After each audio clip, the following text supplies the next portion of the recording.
Welcome back to another edition of the Robert Morris Women's Basketball Weekly. I'm Chris Mueller alongside Associate Head Coach Charlie Buscaglia and our player guest for the week, junior guard Ashley Ravelli. 2 home wins this weekend, including a big win on Monday here against Fairleigh Dickinson. Coach, that win, you saw a large amount of production from not the starters but the bench. How important is it to the rotation to have players coming off the bench and putting in quality production like that? It's extremely important. It's extremely important that everybody that suits up for this team is ready to play every day. And that's been a constant mindset of ours from the beginning of the season. And our rotation has grown from 9 to 10 to 11. And, I think it's a big part of our success. So everyone has to hold themselves accountable to come to play every day. And last game was a great example of how, having a strong bench and being able to go to people off the bench to come in and give immediate impacts can affect the team in such a positive way. Right, and now 7 straight wins for the team, and someone who's been playing really well throughout the year, obviously, is Ashley, transitioning to point guard, a position she's never played before. What kind of development have you seen from her in her new role this season? Well, in high school, when we recruited Ashley, we saw that she played the point a little bit, obviously on a different level. And when we recruited her as a shooting guard. Her freshman year, as we had a lot of injuries with all the ACLs that we had, and we were really depleted in our roster, Ashley had to go into the emergency point guard role back then. And it wasn't something that we looked at and said at that time, we wanted her to change positions at that time. We were recruiting to have point guards and to keep her in the shooting guard position. But the situation presented itself this year, and no matter, what anyone thought about Ashley Ravelli as being a point guard or a 2 guard, the big decision was to have the confidence in Ashley to do it. And we would have never brought her in, and I remember when I brought her into the office, sat her down and said, Ashley, I'm going to tell you something and I want you to understand it's something that shows us the confidence in you as a player and as a person, is that we're going to move you over to the point guard position and you're going to start there. How do you feel about that? And I knew at that moment when she reacted the way she did that she would take it on in a great mindset and a great positive energy.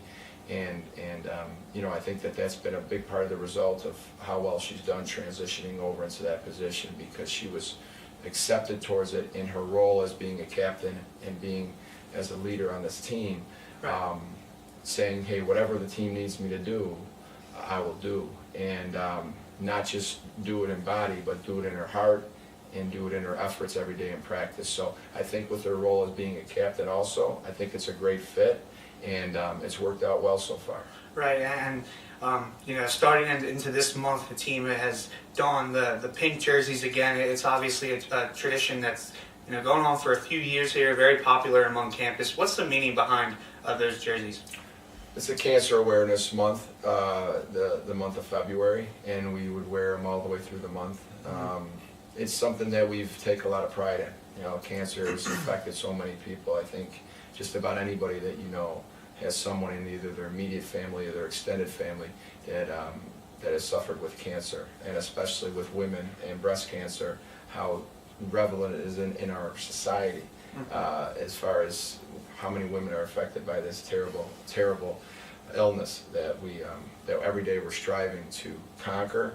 And those pink jerseys don't just mean a lot to us in the fashion sense. It's more representing this month and how many people are affected by cancer, breast cancer with women. So we enjoy wearing the jerseys, and I think the players enjoy having such nice things, and I think they wear them well. But we always make sure that when we wear those jerseys, we let people understand why we're wearing them, and that we take a lot of pride in it, and because of what it represents. Right, and now the team heads into a 2-game road swing this weekend, and you start off again with the Knights, Fairleigh Dickinson at Fairleigh Dickinson in New Jersey.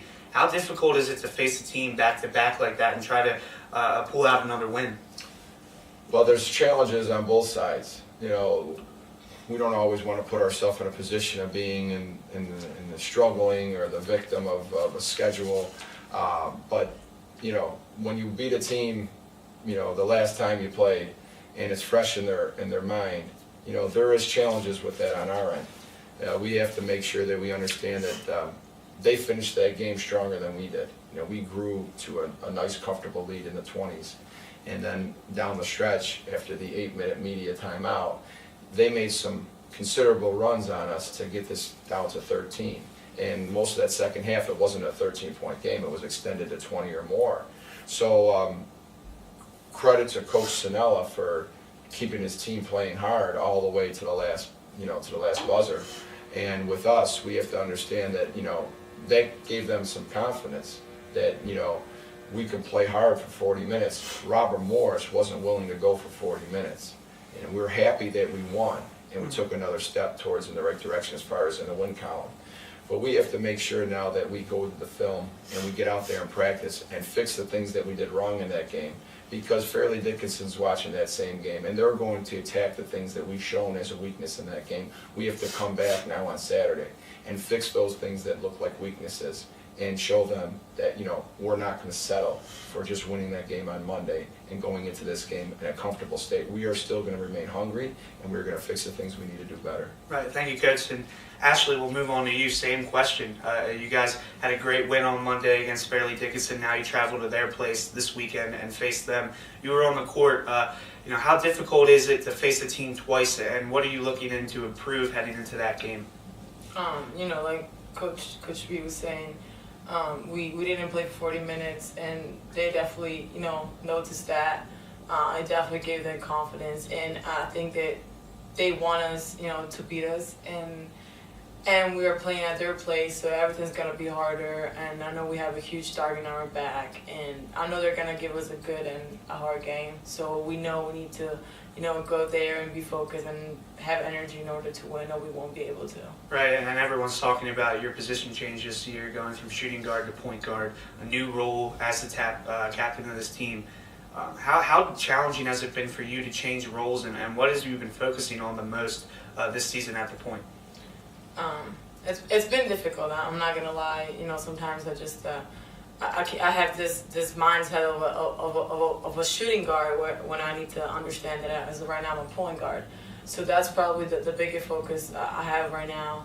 My own goals is to kind of try to change my mindset to a point guard instead of a shooting guard. Sometimes I still find myself just wanting to shoot the ball when I need to understand I need my team to play well, so I need to make sure everything's in the right order. So when it comes to being a point guard, it's definitely more that you need to worry about when it comes to carry on your team and stuff. So I think changing the mindset from a shooting guard and point guard it's my biggest I would say obstacle I have right now. Obstacle, right? And this is your third year here in your junior season. What part of your game do you feel that you've developed the most since you've been here in Moon Township? And the second part of that question, as you continue your career, what part of your game do you feel you can keep improving? We can talk about a lot like skill-wise, but I think the biggest change and the biggest improvement I had it's when it comes to my emotion and not letting a missed shot affecting my next shot or a turnover affecting my defense.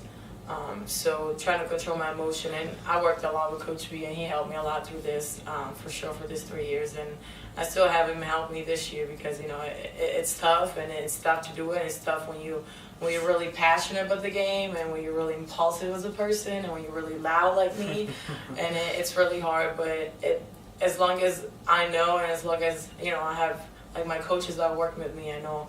I can keep improving. All right, well, thanks to the both of you for joining me, and thanks to all you guys for joining us. Tune into the team this weekend at Fairleigh Dickinson, and streaming, as always, is available via NEC Front Row.